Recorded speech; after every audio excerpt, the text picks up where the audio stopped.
My husband handed me a small box at breakfast. Happy birthday, Nora. I opened it. 2 silver keys on a ring. What are these?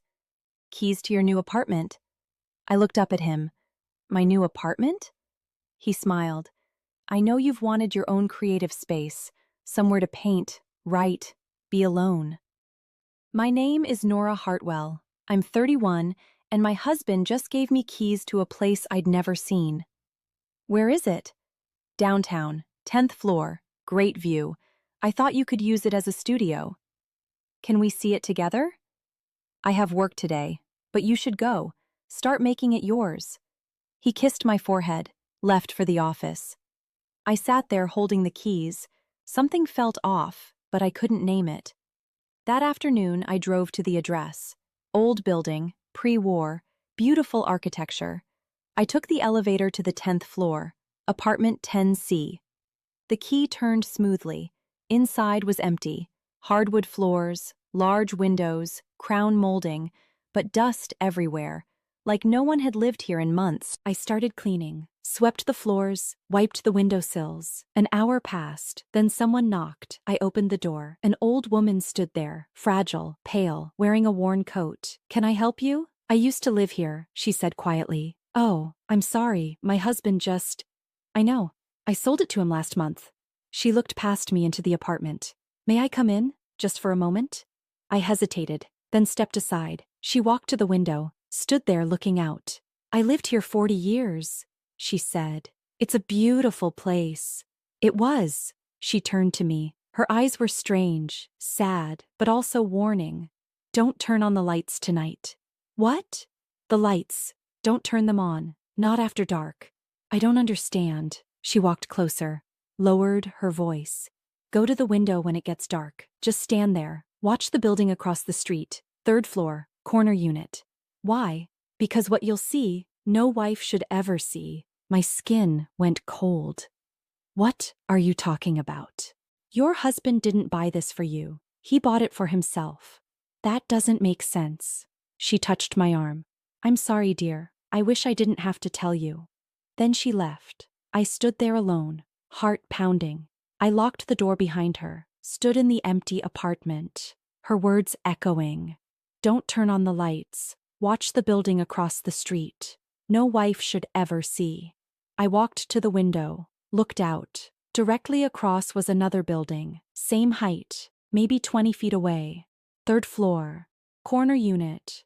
The windows were covered with curtains. I checked my phone. 4:30 p.m. Sunset was at 6. I should leave. Go home. Forget what the old woman said, but I couldn't. I sat on the floor, waited. As the sun set, I stayed in darkness. Didn't turn on a single light.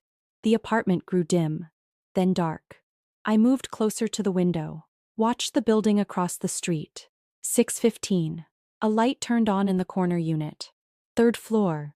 The curtains were still drawn, but I could see shadows moving. 2 people. 6:30. The curtains opened slightly. A woman appeared. Young, maybe 25. She was laughing. Then a man joined her. He wrapped his arms around her waist, kissed her neck. My breath caught. The man was my husband. I pressed closer to the window. It was definitely him. Same build, same hair, same watch I'd given him for Christmas. He spun the woman around, kissed her. She pulled him toward what looked like a bedroom. The light went off. I stood there in the dark, shaking. My husband owned the apartment across the street. Not this one. He'd given me keys to this place so I could watch, so I could see him with her. My phone rang, his name on the screen. I answered. "Hey babe, how's the apartment?" My voice came out steady. "It's perfect." "Good. I knew you'd love it. Great view, right?" "Amazing view." "I'll be home late tonight. Client dinner." "Of course." "Love you." He hung up.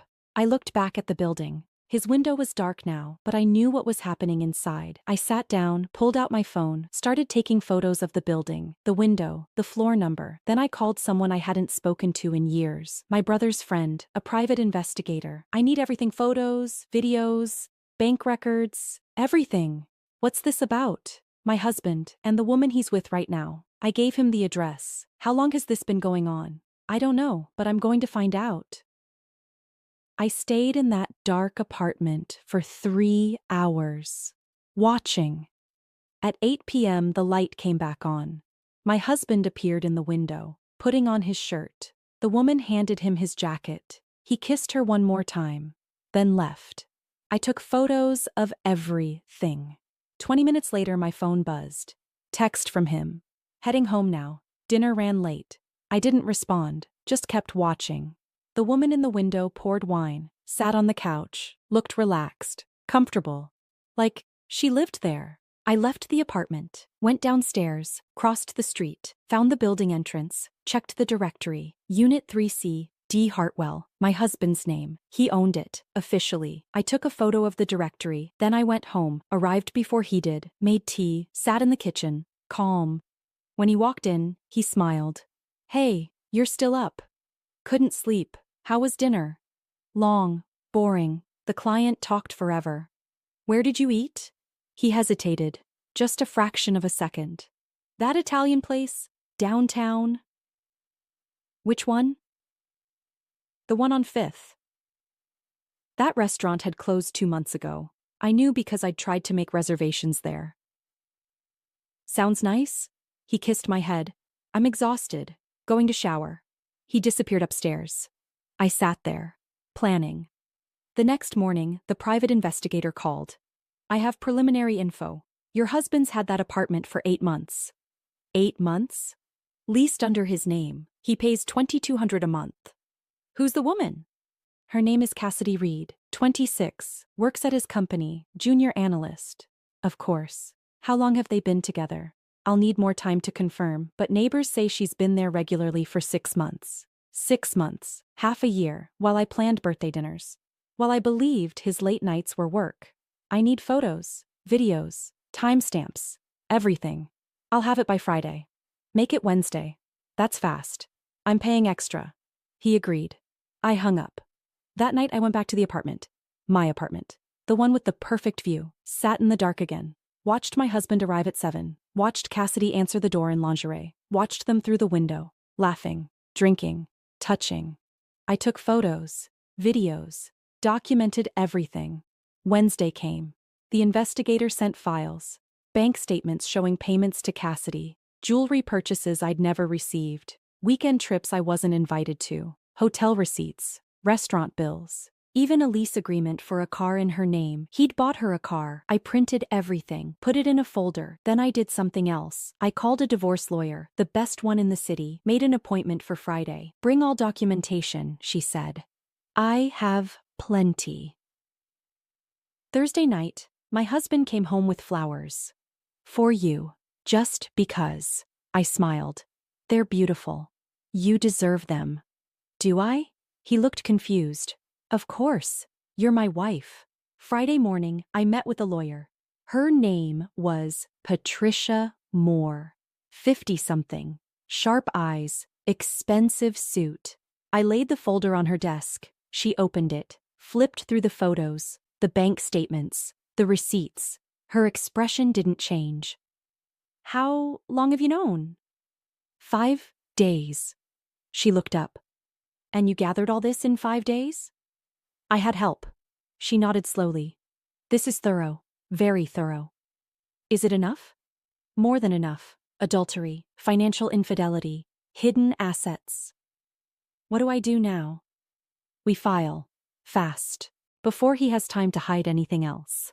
How fast? I can have papers ready by Monday. Do it. She pulled out a form. I need some information first. How long have you been married? 6 years. Any prenup? No. Joint assets? The house, 2 cars, savings account. His retirement fund. The apartment downtown? His name only. Doesn't matter. Marital asset. You're entitled to half. I smiled. Both apartments? She looked confused. Both? He bought me one. For my birthday. Right across from his. Understanding crossed her face. So you could watch? Yes. That's psychological cruelty. We can use that. She made notes. Anything else I should know? His mistress works at his company. He's been using company funds for personal expenses. How do you know? The hotel receipts, the dinners, they're all on his corporate card. Patricia smiled. actually smiled. That's embezzlement. His company will want to know. Good. We finished the paperwork. I left her office, went back to my apartment, the one with the view, sat in the window, and waited. That night, my husband came home. Hey, want to order dinner? Sure. We ate on the couch. Normal conversation. He asked about my day. I asked about his. Both of us lying. After dinner, he got a call. Stepped outside to take it. I heard him through the door. I can't tonight, because I'm home. Tomorrow. I promise. He was talking to her. He came back in. Work stuff. On a Friday night? Yeah, big project. Must be important. It is. Sunday came. He said he had to go to the office. On Sunday? Just for a few hours. Deadline coming up. Want me to bring you lunch? No, I'll grab something. He left at 10. I waited 20 minutes. Then I followed. He didn't go to his office. He went to the apartment. Cassidy was waiting. I parked across the street. Watched him go inside. Took more photos. Then I drove to his actual office. The building was locked. Security guard at the desk. Excuse me. Is anyone from Hartwell Consulting working today? He checked his log. No, ma'am. Building's empty. Thank you. I had what I needed. Monday morning, the divorce papers were filed. The process server arrived at his office Tuesday afternoon. I know because I was waiting across the street. Watching. My husband came out 20 minutes later, face red, phone pressed to his ear. He was calling me. I didn't answer. He called 6 more times. Then he drove home. I was already there, sitting in the living room. He burst through the door. What the hell is this? He threw the papers on the coffee table. Divorce papers. Pretty clear. This is insane. We can talk about this. There's nothing to talk about. Nora, please. Whatever you think, I know. I don't think. I know. He sat down, ran his hands through his hair. What do you know? About Cassidy. About the apartment. About the last 8 months. His face went white. How?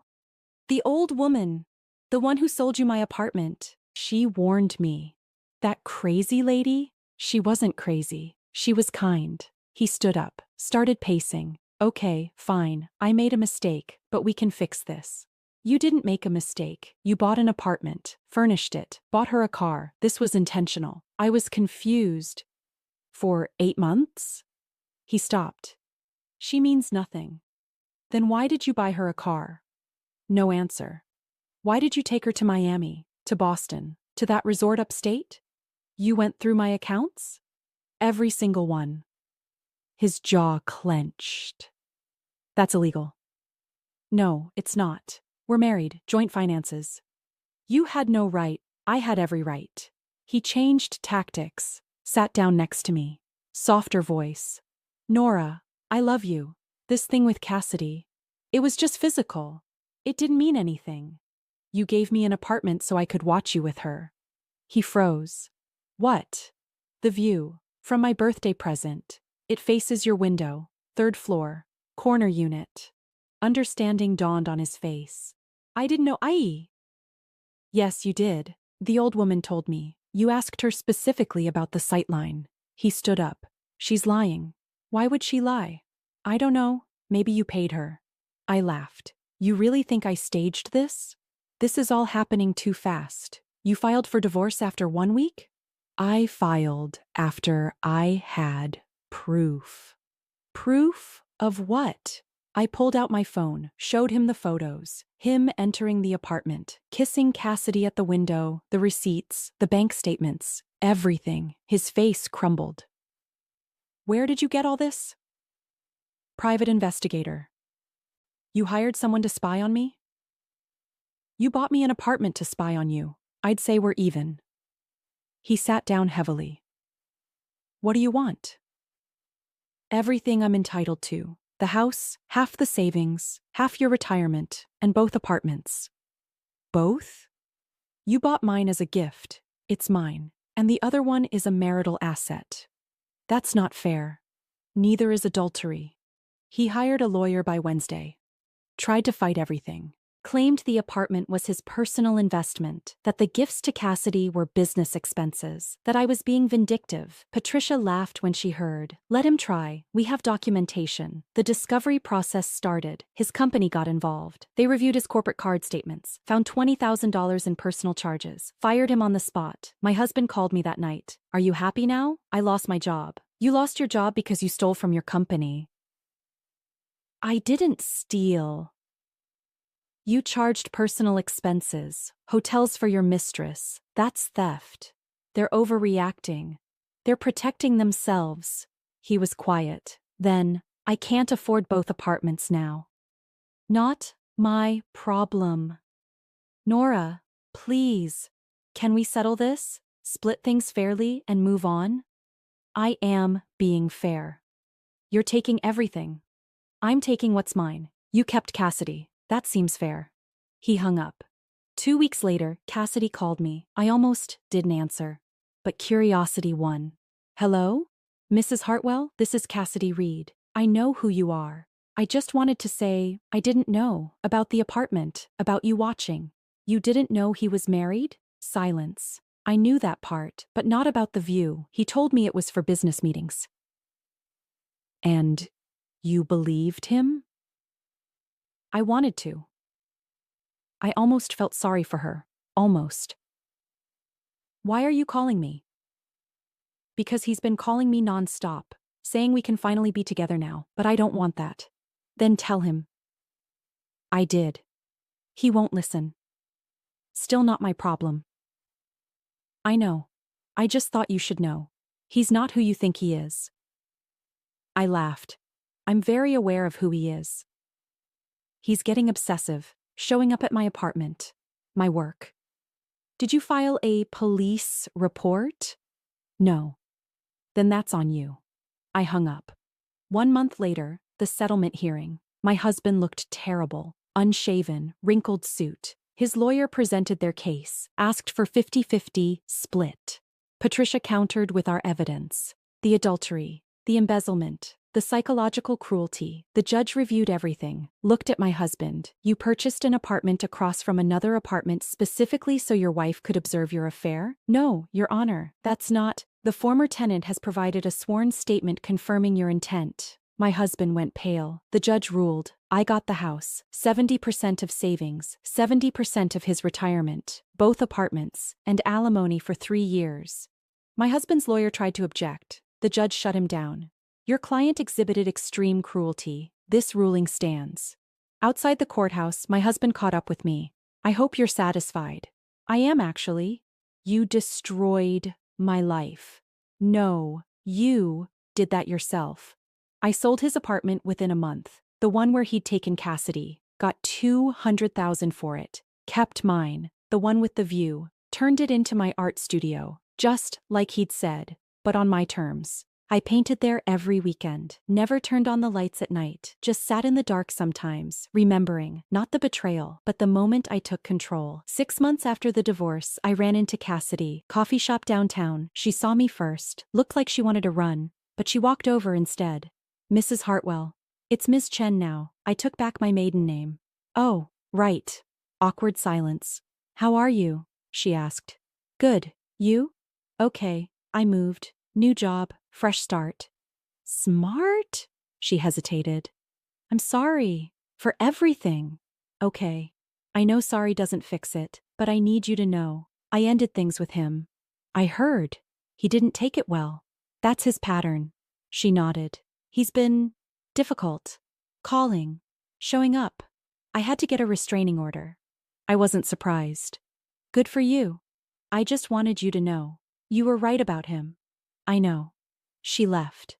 I sat there with my coffee, thinking about the old woman. The one who'd warned me.